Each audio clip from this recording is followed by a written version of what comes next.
Right, I'm Oli Merchant. I volunteered here for a year and now I work at the Holden Museum in Bath. I volunteered in the fundraising department, so I didn't work here on the floor in the galleries. So I spent a year, in fact, working on individual giving, trusts and foundations, that kind of thing. The fundraising department obviously helps raise money for different things around the museums, and it covers not just here, Bristol Museum and Art Gallery, but also M-Shed, the houses, the Records Office as well. We raised money for the Edward Burne-Jones painting, The Garden Court. That was £20,000. That was helped raise money just from the friends groups as well as other individuals. These gallery renewals, that was helped by friends. They supported all the renewals, I think, in all the different galleries. And it's finally being done now with the last gallery, the Old Masters Gallery, is being renewed soon. In fact, it's happening now. In a different department, I started at the biology department photographing a collection of birds from Burma, and that led on to a different project working with a fundraising team which lasted for a year. And through working in the development team here, I applied for and interviewed for a job at a museum in the next town in Bath, the Holden Museum, and that got me the job. Hi, I'm Rick. I'm a community partner, and I've been working with the museum now for the past 2 years. What's your involvement with the museum? My main involvement really is to try and engage more young people kind of in what I kind of call the sort of changing landscapes of community resources. And what I mean by that is museums and libraries and, organizations and community resources like that are often kind of dying out, and young people, because of like social media, just kind of how they've like changed in terms of schools and education and just the changing landscape really. I was thinking to myself, kind of how will young people in the future be involved in museums, and how can that almost become a community resource? So that was kind of my main sort of thinking.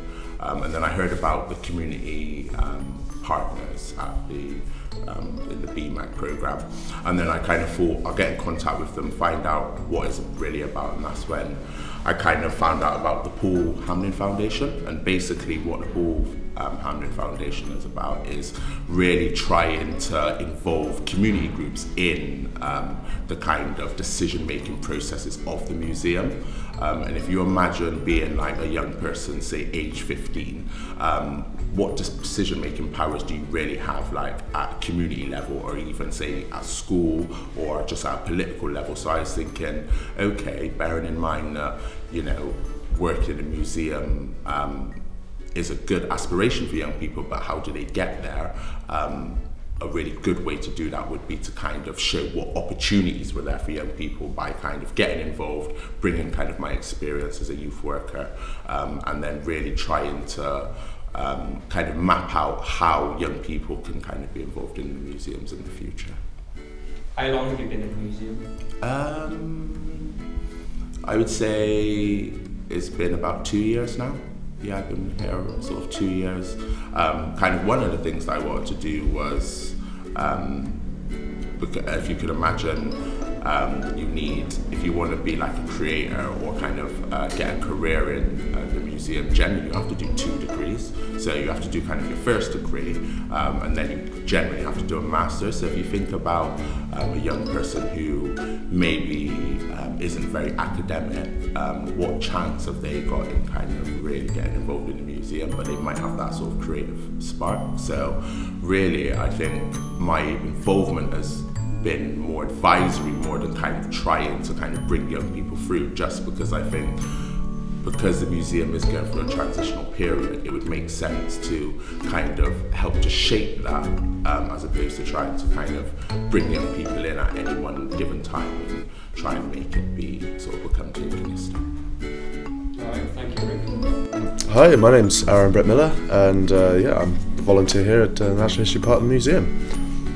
I'm Alex Walcock, and I'm also volunteering at the museum as well. What we're doing today is we are taking photos of the skulls, and mostly the felids, so the tigers, the lions, some hyenas, just to document them on our database here so far. Previously we've been boxing them up, so we've been sticking all of the different specimens in boxes, making sure they don't rattle about and get even, well, more damaged.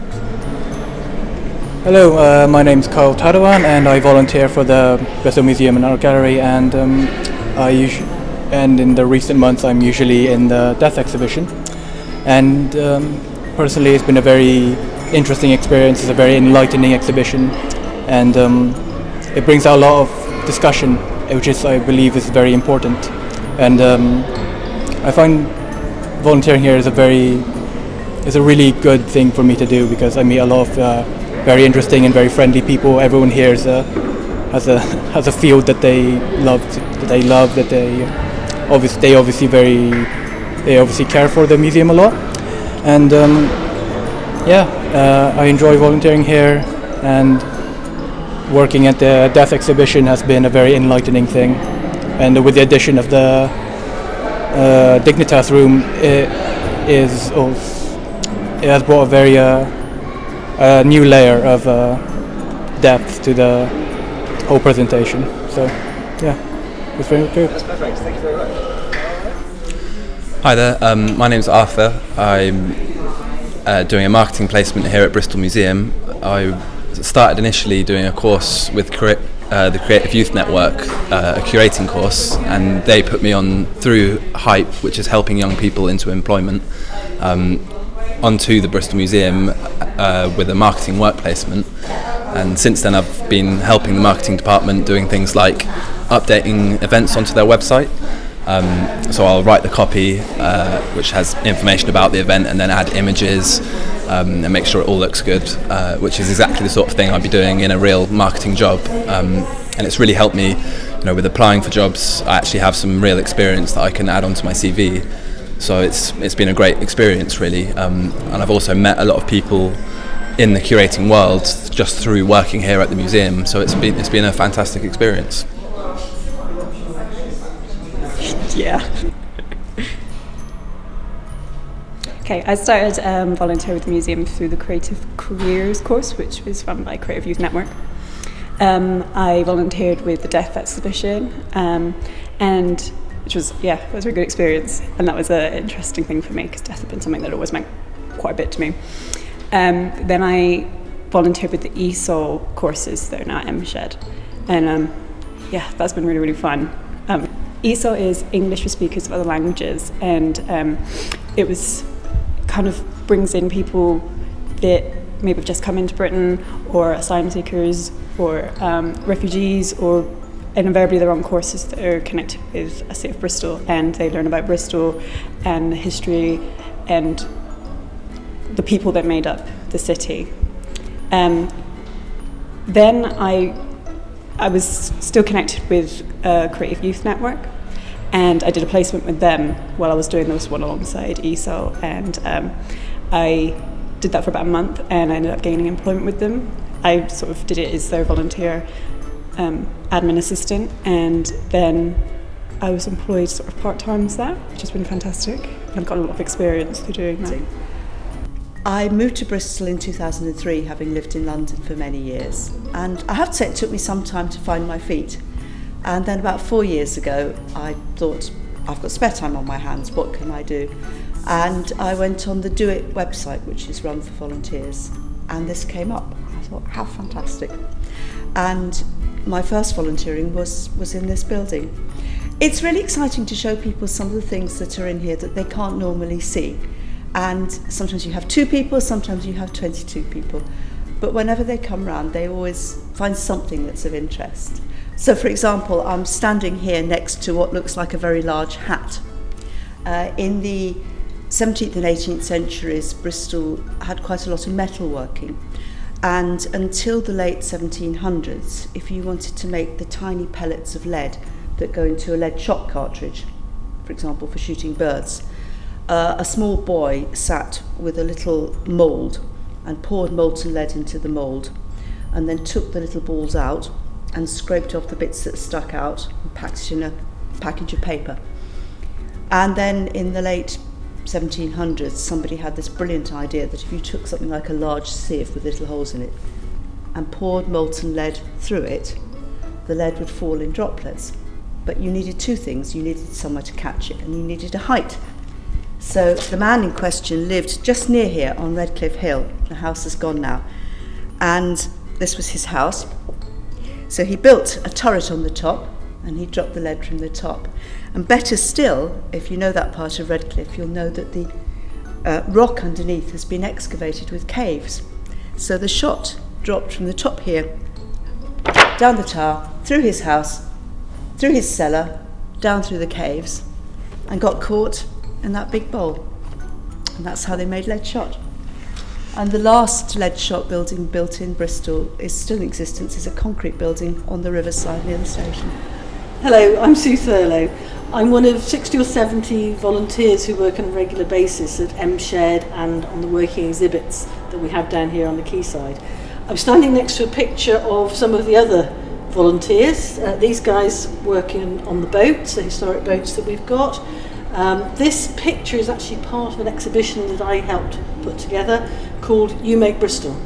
And it was a very collaborative project with the communities, and we invited, within Bristol, we invited communities to contribute their ideas as to who it was they would like to nominate to appear in this exhibition. So we had a maximum of 40 people to go on the walls, and we had community input very strongly as to who that should. As a volunteer, I first got involved in 1990, which is a long time ago now, and I started off as a volunteer on the working exhibits. On the railway, I was a guard to start off with, looking after passengers. Then I worked my way up to a fireman. That was really exciting. I did a bit of a stint as a trainee driver on the railway, and then I thought I need a bit of a change, so I've done fireman on the steam crane, I worked on the boats, and then I've more recently, as well as this project here, I've been leading stores tours on a Saturday morning for members of the public. So they just turn up at 11:30, and I take people behind the scenes, tell them the stories that are in the objects in the stores. So we've got 3,000 objects on display in M-Shed. We've got 6,000 objects not on display in the store next door. But the point of bringing the public in is that a factory does put it on display, and they get a completely different kind of experience because nothing's labelled. They're relying on somebody like me or one of the other volunteers telling them a story about the object, and people really love it. Hi, I'm Charlie. I volunteer at the museum every Monday. I'm currently working on what's called the Challenger project. It's looking at the material that Bristol Museum have from HMS Challenger, which was the first oceanographic study. So I'm basically just cataloguing what sort of stuff you got from that. I'm Reese. I also volunteer on Mondays, and I'm currently digitising the oversized fossils in the collection, so taking the ones that we have on written record and putting them into the computer. Okay, my name's Bob. When did we start here? Well, I must have started about 8 o'clock this morning. No, I've been down here for about 30 years, so I've seen quite a few changes over the years. Yeah, it's an enjoyable experience. Why do I come down here? I often ask that question. You get an awful lot of pleasure from working down here, working as a team, meeting various members of the public, and you get your pleasures from interacting with their interest in it as well. But it's nice to know that you're doing something constructive towards the preservation of Bristol's history. Drinking tea. Hi, I'm Stuart. I've also been down here some 30 odd years, shortly after Bob arrived, I think, because you gave me my induction training. I'm sorry about that. Yeah, the scars are healing. Yeah, come down here because, frankly, I get a lot out of it. I enjoy the work, most of it. I enjoy the team aspect. I enjoy seeing things like the locomotives and the wagons being repaired and brought back into use. But most of all, I think it's the social contact, both of these guys and the other volunteers in the museum, and indeed the public on steaming days.